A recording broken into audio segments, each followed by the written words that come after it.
কেনিয়ার কাছে 7-1 গোলে হেরে রোলবল বিশ্বকাপে চতুর্থ হয়েছে বাংলাদেশ।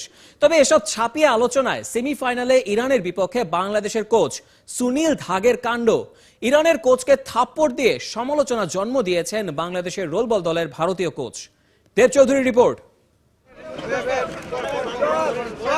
ঘরের মাঠে বিশ্বকাপ আশা ছিল ফাইনাল খেলার, বাংলাদেশের স্বপ্ন ভেঙেছে সেমিফাইনালে। ইরানের সাথে ম্যাচটা ছিল একতরফা, স্কোর লাইন 11-3। কোনো রকম ফাইটই দিতে পারেনি বাংলাদেশ। খেলায় না পারলেও হাতাহাতির ফাইটিংয়ে জিতেছে বাংলাদেশের কোচ।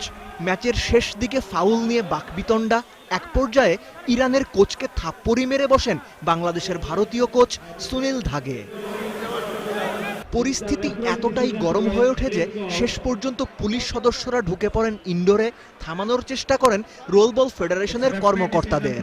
অনাকাঙ্ক্ষিত নিন্দনীয় এই ঘটনার ছবি নিতে গেলেও গণমাধ্যমকে বাধা দেয় রোলবল ফেডারেশনের সংশ্লিষ্টরা।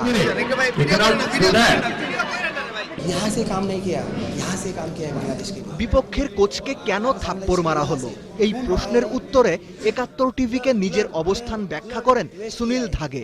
জানান, অতিরিক্ত আবেগের কারণেই নাকি মেজাজ হারিয়ে থাপ্পড়ের ঘটনা।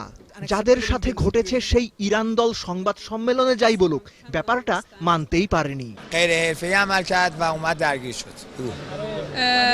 The Bangladesh coach was angry because he lose, okay, and it's not good, it's not fair. তার আগে দুই দলের প্রেস কনফারেন্স হয়েছে, বাংলাদেশের কোচ মাফ চেয়েছেন।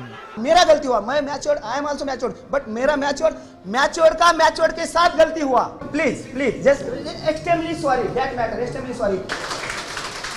বাংলাদেশের প্রথম রোলবল বিশ্বকাপ, দলের অর্জনটাও নেহায়েত কম না, কিন্তু আয়োজকদের নানা রকম বিতর্কিত কর্মকাণ্ড পুরো টুর্নামেন্টটাকেই প্রশ্নবিদ্ধ করে রাখলো।